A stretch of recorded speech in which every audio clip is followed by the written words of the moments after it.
Assalamualaikum warahmatullahi wabarakatuh. Perkenalkan saya Muhammad Rayhan Diansyah dari Presensi 24, kelas 11-9. Saya di sini akan menyampaikan sebuah tugas sejarah, yaitu tentang modernisasi dan perkembangan imperialisme Jepang. Jepang memasuki era modern melalui restorasi Meiji pada tahun 1868, sebuah titik balik penting setelah lebih dari 2 abad menjalani kebijakan isolasi melalui Shokoku. Sebelum era modern, Jepang adalah sebuah negara feodal yang dikuasai oleh shogun, daimyo, dan kaisar-kaisar dengan struktur kekuasaan yang hierarkis.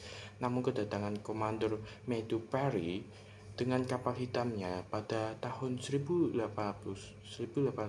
memaksa Jepang membuka diri melalui konversi kenegaraannya yang mengakhiri kebijakan isolasi tersebut.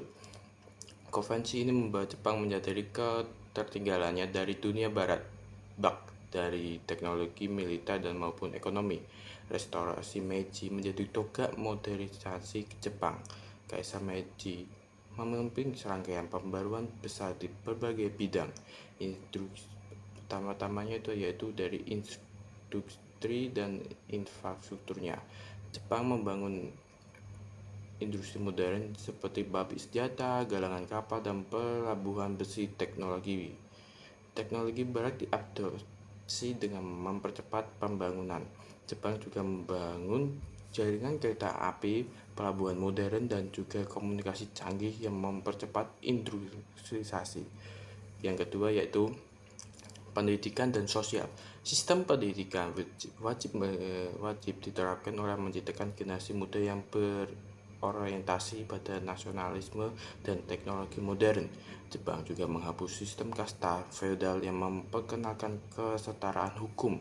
Tradisi lama yang bersifat feodal juga seperti penggunaan pedang katana oleh samurai itu juga dilarang di sana.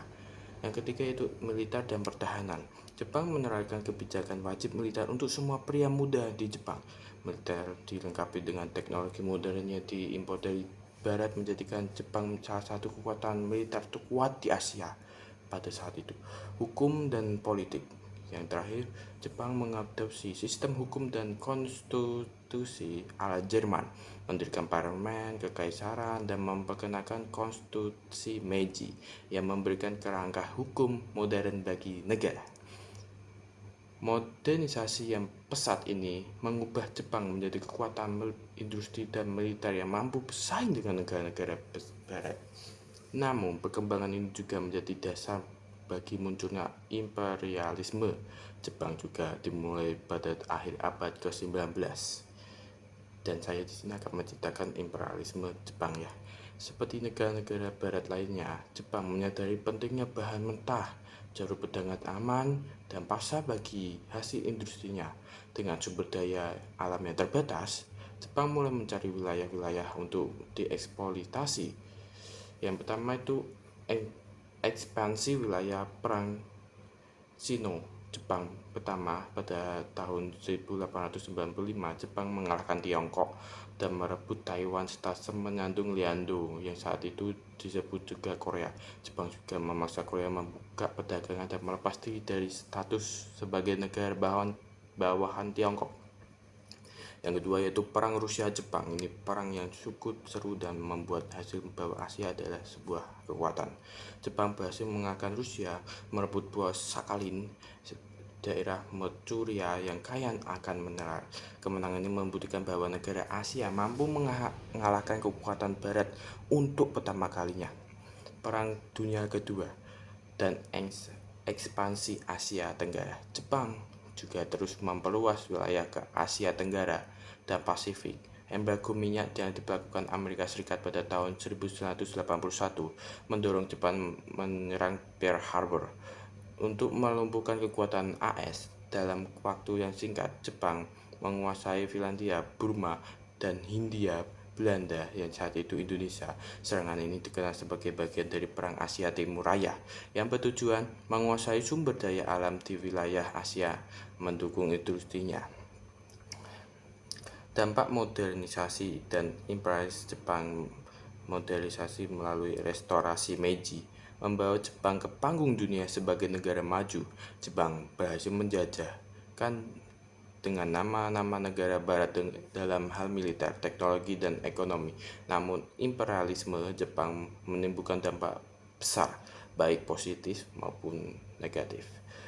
Positifnya yaitu pertumbuhan ekonomi Jepang yang pesat dan kebanggaan nasional karena berhasil menjadi negara Asia yang memimpin di negara-negara barat. Negatifnya, agresi Jepang menyebarkan penderitaan bagi negara-negara yang dijajah, termasuk eksploitasi sumber daya alam dan tenaga kerja.